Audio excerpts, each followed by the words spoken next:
నేను కొణిదెల పవన్ కళ్యాణ్ అనే నేను శాసనం ద్వారా నిర్మితమైన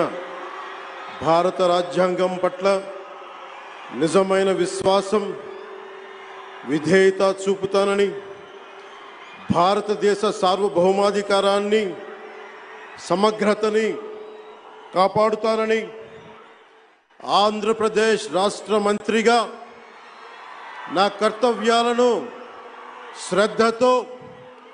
అంతఃకరణ శుద్ధితో నిర్వహిస్తానని, భయం గాని పక్షపాతం గాని రాగద్వేషాలు గాని లేకుండా రాజ్యాంగాన్ని శాసనాలని అనుసరించి